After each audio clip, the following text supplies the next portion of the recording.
ആറാം ക്ലാസ്സിലെ മാത്സിലെ model question പേപ്പറിൻ്റെ 4ാമത്തെ ചോദ്യം മുതലാണ് ഇന്നത്തെ വീഡിയോയിലുള്ളത്. 4ാമത്തെ ചോദ്യം, A rectangular vessel which is 80 centimetres long, 20 centimetres wide and 25 centimetres height has water half of it. A cube of side 20 centimetres is immersed in it. അപ്പോൾ ഒരു rectangular block ഉണ്ടായിരുന്നു, ഒരു ചതുരക്കട്ട ഉണ്ടായിരുന്നു.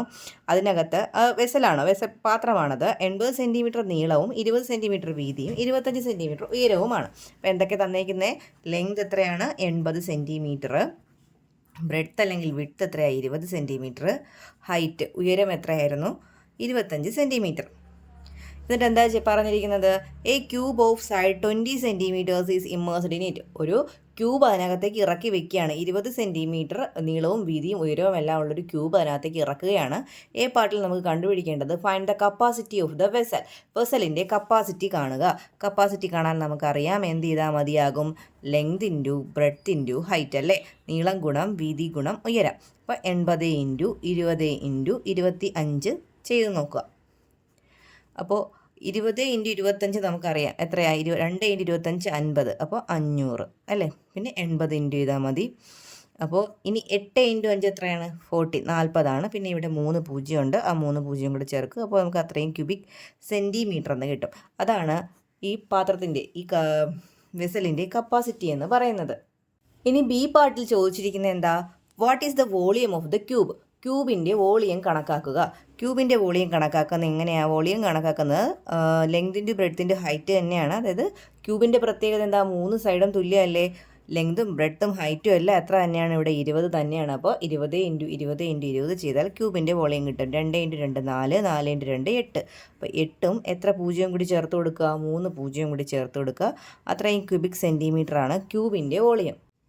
ഇനി സി പാർട്ടിൽ ചോദിച്ചിരിക്കുന്നത് find the rice in water level in centimetres when the cube is immersed in it. ഈ cube ഇറക്കി വെക്കുമ്പോൾ വെള്ളം എന്ത് ചെയ്യും? ഉയരുമല്ലോ. വെള്ളം ഉയരുന്ന അത് എത്ര ലെവലിലാണ് ഉയരുന്നത്? വെള്ളം ഉയരുന്നത് എത്ര ലെവലിലാണ്? നമുക്കറിയാം, നമ്മൾ എന്തെങ്കിലും സാധനം വെള്ളത്തിനകത്തേക്ക് ഇറക്കുമ്പോൾ ആ ഇറക്കുന്ന സാധനത്തിൻ്റെ വോളിയവും പൊങ്ങുന്ന വെള്ളത്തിൻ്റെ വോളിയവും എന്തായിരിക്കും? തുല്യമായിരിക്കും അല്ലേ? അപ്പോൾ നമുക്കിവിടെ എങ്ങനെ എഴുതാം? വോളിയം ഓഫ് ക്യൂബ് ഈക്വൽസ് എന്താണ്? വോളിയം ഓഫ് ഡിസ്പ്ലേസ്ഡ് വാട്ടർ അല്ലേ? പുറത്തേക്ക് തള്ളിപ്പോയ, പുറത്തേക്ക് കളഞ്ഞു പോയ, കവിഞ്ഞു പോയ വെള്ളത്തിൻ്റെ അളവും നമ്മൾ ഇറക്കി വെച്ച എന്തിൻ്റെ? ക്യൂബിൻ്റെ വോളിയവും എന്തായിരിക്കും? തുല്യമായിരിക്കും. നമുക്ക് ക്യൂബിൻ്റെ വോളിയം ഇവിടെ എന്തെന്നുണ്ട്? 8000 എന്നുണ്ട് അല്ലേ? അപ്പോൾ ഡിസ്പ്ലേസ്ഡ് വാട്ടറിൻ്റെ അളവ് കാണാം. ലെങ്ത്, ആ പാത്രത്തിൻ്റെ ലെങ്ത് എത്ര തന്നെയാണ്? 80 തന്നെയാണ്. ബ്രെഡ്ത്ത് എത്ര തന്നെയാണ്? 20 തന്നെയാണ്. പക്ഷേ നമുക്ക് എത്ര ഉയരത്തിൽ ഉയർന്നു എന്ന് നമുക്കറിയില്ല. അതുകൊണ്ട് നമ്മൾ എച്ചിനവിടെ എച്ച് എന്ന് തന്നെ ഇടുക. ലെങ്ത് 80 തന്നെയാണ്, ബ്രെഡ്ത്ത് 20 തന്നെയാണ്. ആ റെക്റ്റാങ്കുലർ ബ്ലോക്കിൻ്റെ ഹൈറ്റ് എത്ര ഉയർന്നു എന്നാണ് നമുക്ക് കണ്ടുപിടിക്കേണ്ടത് അല്ലേ? അപ്പോൾ എന്ത് ചെയ്യുക? ഹൈറ്റ് കാണാൻ വേണ്ടി എന്ത് ചെയ്യണം? 8000നെ എന്ത് ചെയ്യുക? 80 ഇൻറ്റു 20 കൊണ്ട് ഡിവൈഡ് ചെയ്യുക. ഇവിടെ 0 0, ഇവിടുത്തെ 0 ഇവിടുത്തെ 0 ഒക്കെ ഡിവൈഡ് ചെയ്ത് കളഞ്ഞാൽ 80 ഭാഗം 80നെ നമുക്ക് എത്ര ബാക്കി? 8 ഇൻറ്റു 2 16, 16 കൊണ്ട് ഡിവൈഡ് ചെയ്യുക. 80നെ 16 കൊണ്ട് ഡിവൈഡ് ചെയ്യുമ്പോൾ നമുക്ക് 5 എന്ന് കിട്ടും അല്ലേ?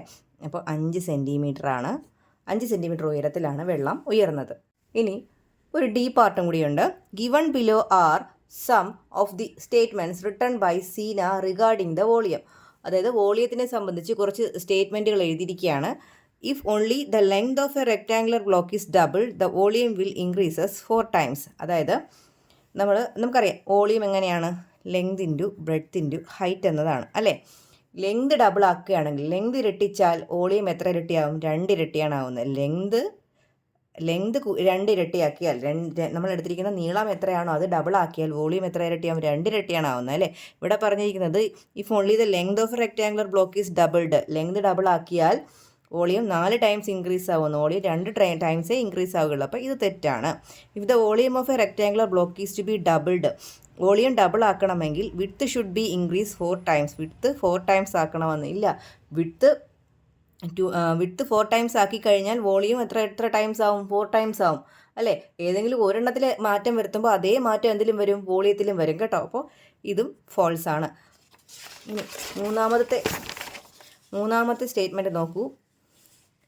If the volume of a rectangular block is to be 4 times any of its 2 measures length width height should be doubled. അപ്പം നമുക്കറിയാം ഏതെങ്കിലും ഒരെണ്ണം ഡബിൾ ആക്കി ലെങ്തും ബ്രെഡ്ത്തും ഹൈറ്റും ഉണ്ട്, ഏതെങ്കിലും ഒരെണ്ണം ഡബിൾ ആക്കിയാൽ വോളിയം ഡബിൾ ആവും. ഇപ്പോൾ രണ്ടെണ്ണം ഡബിൾ ആക്കുകയാണെങ്കിലോ ഇതിൽ ലെങ്തും ബ്രെഡ്ത്തും നമ്മൾ ഡബിൾ ആക്കുകയാണെങ്കിൽ വോളിയം എത്ര ടൈംസ് ആവും? 4 ടൈംസ് ആവും. ഓരോന്നിലും മാറ്റം കൊടുക്കുമ്പോൾ അതേ മാറ്റം ഇവിടെ വരും. ഇപ്പോൾ ലെങ്തിന് 2 ടൈംസ് ആണ്, അതുപോലെ ബ്രെഡ്ത്തും 2 ടൈംസ് ആണെങ്കിൽ 2 × 2 എത്ര ടൈംസ് ആയി? 4 ടൈംസ് ആയില്ലേ? അപ്പോൾ അത്രയും ടൈംസ് വോളിയവും മാറും. അപ്പോൾ മൂന്നാമത്തെ സ്റ്റേറ്റ്മെൻറ്റ് കറക്റ്റാണ്. If the length breadth and height of a rectangle block are doubled. ഇനിയിപ്പോൾ ലെങ്ത് ഡബിൾ ചെയ്തു, ബ്രെഡ്ത്തും ഡബിൾ ചെയ്തു, ഹൈറ്റും ഡബിൾ ചെയ്താൽ വോളിയം എത്ര ടൈംസ് ആവും? 2 × 2 4, 4 × 2 8 അല്ലേ? എത്ര ടൈംസ് ആയിട്ട് മാറും? വോളിയം എത്ര ആയിട്ട് മാറും? 8 ടൈംസ് ആയിട്ട് മാറും. അപ്പോൾ ഏതാ നമുക്ക് കറക്റ്റ് ആയിട്ടുള്ള മൂന്നാമത്തെ സ്റ്റേറ്റ്മെൻറ്റും നാലാമത്തെ സ്റ്റേറ്റ്മെൻറ്റുമാണ് കറക്റ്റ്. അപ്പോൾ ഓപ്ഷൻ ബി ആണ് കറക്റ്റ്. 3 and 4 are correct. അടുത്തത് അഞ്ചാമത്തെ പാർട്ടിലെ ബി ക്വസ്റ്റ്യൻ ആണ്. Which of the following is not equal to 1? ഒന്നിന് തുല്യമല്ലാത്ത ഫ്രാക്ഷനാണ് എഴുതേണ്ടത്. ഇവിടെ നോക്കൂ, ആദ്യം തന്നിരിക്കുന്നത് 1/2, 1/4, 1/4. ഇത് അര, ഇത് കാല്, കാല്. അപ്പോൾ കാലും കാലും എത്ര നമുക്ക് അങ്ങനെ പറയാമല്ലോ അല്ലേ? 1/2ഉം 1/4, 1/4 എത്രയാണ്? 2/4. അതായത് 2/4 എന്ത് തന്നെയാണ്? 1/2 അല്ലേ? അതായത് 1/2, 1/2 എത്രയാണ്? 1 ആണ്. ഇത് 1 ആണ്. അല്ലെങ്കിൽ ഇങ്ങനെ പറയുക, അര. ഇത് അരയാണ്, കാലും കാലും അരയാണ്. അരയും ചേർത്താൽ എത്രയാണ്? 1 ആണ്. നമുക്ക് ഒന്നല്ലാത്തതാണ് വേണ്ടത്. ഇവിടെ നോക്കൂ, ഇത് 1/2, 1/3. ഈ രണ്ടിനെ നമുക്ക് സെയിം ഡിനോമിനേറ്റർ ആക്കി എഴുതിയാലോ? ഈ 6 ആക്കാമല്ലോ. 3 കൊണ്ട് ഇൻറ്റു ചെയ്ത് കഴിഞ്ഞാൽ നമുക്ക് അതായത് 1/2നെ നമ്മൾ 6 ആക്കി, ഡിനോമിനേറ്റർ 6 ആക്കി എഴുതുകയാണ്. അപ്പോൾ മുകളിലും താഴെയും 1/2ൻ്റെ മുകളിലും താഴെയും 3 കൊണ്ട് മൾട്ടിപ്ലൈ ചെയ്യുമ്പോൾ 3/6 എന്നാവും. 1/2ന് പകരം നമുക്ക് 3/6 എന്ന് എഴുതാം. ഇനി 1/3യെ മുകളിലും താഴെയും 2 കൊണ്ട് ഇൻറ്റു ചെയ്യുമ്പോൾ 2/6 എന്നാവും അല്ലേ? 2/6. പിന്നെ ഇവിടെ ഉള്ളത് ആരാണ്? 1/6. അപ്പോൾ ഇനി നമുക്ക് 3 ഫ്രാക്ഷനാക്കി കിട്ടി. എല്ലാത്തിൻ്റെയും ഡിനോമിനേറ്റർ 6 തന്നെയാണ്. ആഡ് ചെയ്യുമ്പോൾ 3 + 2 5, 5 + 1 6 എന്ന് വരും. അപ്പോൾ 6/6 എന്താണത്? 1 ആണല്ലേ? ഇനി ഇത് നോക്കൂ, ഇവിടെ 3/4 ആണ്. അപ്പോൾ അത് അതുപോലെ എഴുതി നോക്കുക. 3/4 + 1/8, 1/8 കൂടെ കൂട്ടുമ്പോൾ എത്രയാണ്? 2/8. ഇനി ഇതിനെ നമുക്ക് 4ൻ്റെ ഡിനോമിനേറ്റർ 8 ആക്കാം. എങ്ങനെ 8 ആക്കാം? 4നെ 2 കൊണ്ട് ഇൻറ്റു ചെയ്താൽ പോരെ? അപ്പോൾ 2 കൊണ്ട് ഇൻറ്റു ചെയ്യുമ്പോൾ 8 എന്നാവും. മുകളിലും 2 കൊണ്ട് ഇൻറ്റു ചെയ്യുമ്പോൾ 6 എന്നാവും. ഇതിനെ മാറ്റണ്ട, അതുപോലെ തന്നെ ഇട്ടിരിക്കുക 2/8. അപ്പോൾ ആഡ് ചെയ്യുമ്പോൾ 8/8 എന്ന് വരും. അതും എന്താണ്? 1 ആണ്. ഇത് അപ്പോൾ ഈ ആദ്യത്തെ 3 ഓപ്ഷനും ഒന്നിന് തുല്യമായ ഫ്രാക്ഷൻസ് ആണ്. അപ്പോൾ ഒന്നിന് തുല്യമല്ലാത്തത് ആരായിരിക്കും? ഡി ഓപ്ഷൻ ആയിരിക്കും. അടുത്ത question, Akhil's house has cattle rearing. അഖിലിൻ്റെ വീട്ടിൽ പശുവിനെ വളർത്തുന്നുണ്ട്. 1 day they got 6 litre milk in the morning. രാവിലെ അവർക്ക് കിട്ടുന്ന പാലിൻ്റെ അളവ് എത്രയാണ്? 6 and 1/2 litre and 5 and 3/4 litres milk in the evening. വൈകുന്നേരം 5.25 ലിറ്റർ പാലാണ് കിട്ടുന്നത്. On that day they give 10.5 litre milk to the society. അന്നത്തെ ദിവസം 10 ലിറ്റർ പാല് സൊസൈറ്റിക്ക് കൊടുത്തു. Remaining milk was used for household needs. ബാക്കിയുള്ളത് വീട്ടാവശ്യത്തിന് എടുത്തു. എത്രയാണ്? How many litres of milk were taken for household needs. എങ്ങനെയാണെങ്കിൽ വീട്ടാവശ്യത്തിന് എടുത്ത പാൽ എത്രയാണ്? നമുക്ക് സ്റ്റെപ്പ് എഴുതാം. മോർണിംഗിൽ കിട്ടുന്ന പാലിൻ്റെ അളവ് എത്രയാണ്? മോർണിംഗിൽ കിട്ടുന്ന പാലിൻ്റെ അളവ് 6.5 ലിറ്റർ അല്ലേ? ഈവനിങ്ങിലാണെങ്കിലോ, വൈകുന്നേരത്ത് കിട്ടുന്ന പാലിൻ്റെ അളവാണെങ്കിലോ 5 and 3/4, 5.25 ലിറ്റർ. അപ്പോൾ ടോട്ടൽ അവർക്ക് രാവിലെയും വൈകുന്നേരവും കൂടി ആകെ എത്ര കിട്ടും? 6.5 + 5 and 3/4 അല്ലേ? 6.5 + 5.25. 6 നമുക്ക് 6 + 1/2 എന്ന് എഴുതാം. 5.25നെ 5 + 3/4 എന്ന് എഴുതാം. ഇത് നമ്പേഴ്സ് ആരൊക്കെയാണ്? 5ഉം 6ഉം. 5ഉം 6ഉം കൂടെ ആഡ് ചെയ്ത് എത്രയാണ്? 11. പിന്നെ ആരാ ഉള്ളത്? അരയും മുക്കാലും. അരയും മുക്കാലും കൂടെ കൂട്ടുമ്പോൾ എത്രയാണ് കിട്ടുന്നത്? 1.25 ആണേ. 1 and 1/4 ആണ്. അപ്പോൾ 11 1 കൂടി നമുക്ക് 12 എന്ന് എഴുതാം. 12.25 ലിറ്റർ പാലാണ് രാവിലെയും വൈകുന്നേരമായിട്ട് കിട്ടുന്നത്. ഇനി അവർ എത്രയാണ് വിറ്റത്? എത്രയാണ് സൊസൈറ്റിയിൽ വിറ്റതല്ലേ? സോൾഡ് മിൽക്ക് അല്ലേ? വിറ്റ പാലിൻ്റെ അളവ് എത്രയാണ്? 10.5 ലിറ്റർ, 10.5 ലിറ്റർ അവർ വിറ്റു. ഇനി അവർക്ക് ഹൗസ് ഹോൾഡ്, അതായത് ഹൗസിലേക്ക് വേണ്ട, ഹൗസ് ഹോൾഡ് നീഡ്സിലേക്ക് വേണ്ട പാലിൻ്റെ അളവ് എത്രയാണ്? 12.25 ഉണ്ടായിരുന്നു, അതിൽ 10.5 വിറ്റു. അപ്പോൾ ബാക്കിയുള്ളതാണ് അവർ എന്തിലെടുക്കുന്നത്? വീട്ടിലേക്ക് എടുക്കുന്നത്. അതിന് എന്ത് ചെയ്താൽ മതി? 12.25 ലിറ്ററിൽ നിന്ന് 10.5 എന്ത് ചെയ്യുക? മൈനസ് ചെയ്തെടുത്താൽ പോരെ? 10.5 മൈനസ് ചെയ്യുക. 12.25നെ നമുക്ക് 12 + 1/4 എന്ന് എഴുതാം. മൈനസ് 10.5യെ 10 + 1/2 എന്ന് എഴുതാം. ഓക്കെ. ഇനി 12നെ ഞാൻ സ്പ്ലിറ്റ് ചെയ്ത് 11 + 1 എന്ന് എഴുതുകയാണ്. + 1/4. ഈ മൈനസ് അകത്ത് കൊടുക്കുമ്പോൾ -10 - 1/2. ഇനി ഈ 11ഉം 10ഉം കൂടെ എന്ത് ചെയ്യുക? മൈനസ് ചെയ്യുക. 11ഉം 10ഉം കൂടെ മൈനസ് ചെയ്ത് എത്രയാണ്? 1 ആണ് അല്ലേ? ഇനി 1ഉം അരയും കൂടെ മൈനസ് ചെയ്യുക. 1ഉം അരയും കൂടെ മൈനസ് ചെയ്ത് എത്രയാണ്? അര, 1/2 ആണ് അല്ലേ? ബാക്കി ഇനി ഇവിടെ ആരാ ഉള്ളത്? 1/4 ഈക്വൽസ് 1 + ഈ 1/2ഉം 1/4. 1/2 1/4 കൂടെ കൂട്ടിയാൽ എത്രയാണ്? അതായത് അരയും കാലും കൂടെ കൂട്ടിയാൽ എത്രയാണ്? 1/4. അതായത് ഇനി വീട്ടാവശ്യത്തിലേക്ക് അവരെടുക്കുന്ന പാൽ എത്രയാണ്? 1.25 ലിറ്ററാണ്. ആറാമത്തെ ചോദ്യം, draw the pattern given below and shade it. താഴെ തന്നിരിക്കുന്ന പാറ്റേൺ വരച്ച് ഷെയ്ഡ് ചെയ്യാനാണ്. അപ്പോൾ ഈ ഒരു പാറ്റേൺ ആണ് വരയ്ക്കേണ്ടത്. നമുക്ക് നോക്കുമ്പോൾ ഇതിനകത്ത് കാണാം, ഇതിനകത്ത് 6 സൈഡുള്ള ഒരു രൂപമാണ് അല്ലേ, ഹെക്സഗണാണ്. ഹെക്സഗൺ 6 വശങ്ങളാണ്. അപ്പോൾ 6 വശങ്ങളാകുമ്പോൾ അതിനകത്തെ ഡിഗ്രി കണ്ടുപിടിക്കാൻ നമുക്ക് 360നെ 60 കൊണ്ട് ഡിവൈഡ് ചെയ്താൽ 6 കൊണ്ട് ഡിവൈഡ് ചെയ്താൽ 60 ഡിഗ്രി എന്ന് കിട്ടും. അപ്പോൾ 60 ഡിഗ്രി വീതം വരച്ചൊരു സർക്കിളിനകത്ത് വരച്ചാൽ നമുക്ക് ഇതുപോലൊരു 6 സൈഡുള്ള രൂപം കിട്ടും. ബാക്കി നമുക്ക് വരയ്ക്കാൻ നോക്കാം. അപ്പോൾ ആദ്യം നിങ്ങൾ എന്താ ചെയ്യേണ്ടത്, ഒരു സർക്കിൾ വരയ്ക്കുക.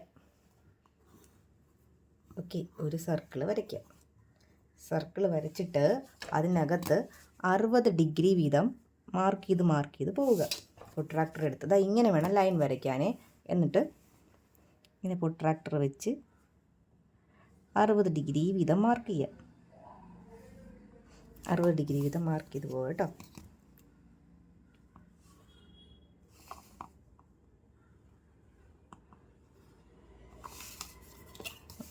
ഈ ലൈൻ അങ്ങ് നേരെ വരച്ചു കൊടുത്താൽ മതി. കറക്റ്റ് പാർട്സ് ആയിട്ട് കിട്ടും കേട്ടോ. നിങ്ങൾക്ക് ഡൗട്ട് ഉണ്ടെങ്കിൽ 60 ഡിഗ്രി എടുത്ത് വരയ്ക്കണേ.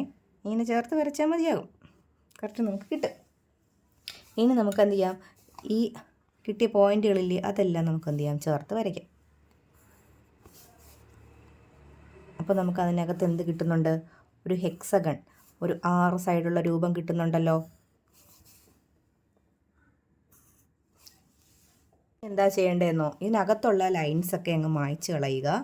അതുപോലെ അതിൻ്റെ ചുറ്റിലുമുള്ള നമ്മൾ വരച്ച സർക്കിളിൻ്റെ പാർട്സ് ഇല്ലേ, ആ സർക്കിളിൻ്റെ പാർട്ടും ഒക്കെ എന്ത് ചെയ്യുക, അങ്ങ് എറൈസ് ചെയ്ത് കളയുക.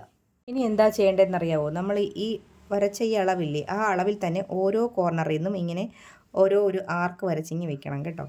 ഇങ്ങനെ ഒരു ആർക്ക് ഇങ്ങനെ വരച്ച് വയ്ക്കുക. ഓരോ കോർണറിൽ നിന്നും ആർക്കുകൾ ഇങ്ങനെ വരച്ച് വയ്ക്കുക.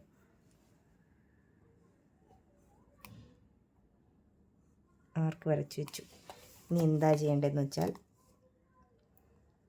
ഈ ഒരു താഴത്തെ കോർണറില്ലേ, അവിടെ ലൈനിൽ സ്കെയിൽ നല്ല രീതിയിൽ പിടിച്ചിട്ട് ഇങ്ങനെ നീട്ടി അങ്ങ് വരച്ചു കൊടുക്കുക.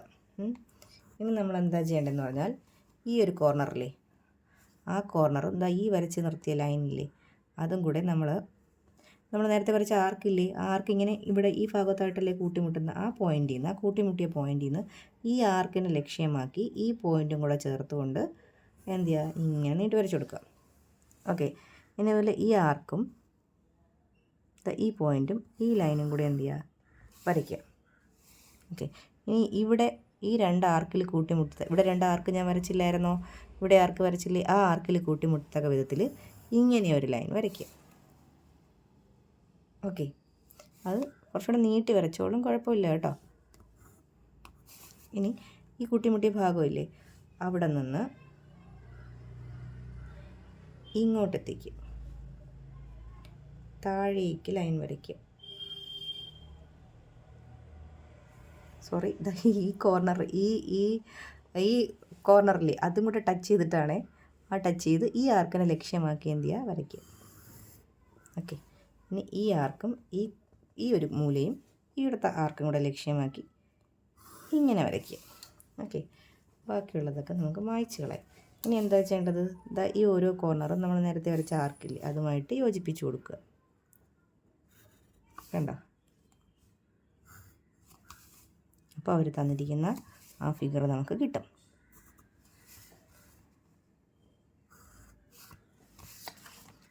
കണ്ടില്ലേ, ഈ ഒരു സ്റ്റാർ ആയിരുന്നു ഇവിടെ തന്നിരുന്നത്, അതാണിവിടെ വരച്ചിരിക്കുന്നത്. അപ്പോൾ അതിൽ ബി പാർട്ട് ചോദ്യം, 1/6 part of the circle is shaded. ഒരു സർക്കിൾ വരച്ച് അതിൽ 6 ഭാഗമായി ഡിവൈഡ് ചെയ്തിട്ട് അതിൽ ഒരു ഭാഗം ഷെയ്ഡ് ചെയ്തിരിക്കുകയാണ്. Which of the following angle is the measure of shaded part. Shaded പാർട്ടിൻ്റെ ആംഗിളായിട്ട് വരുന്നത് എത്രയാണ്?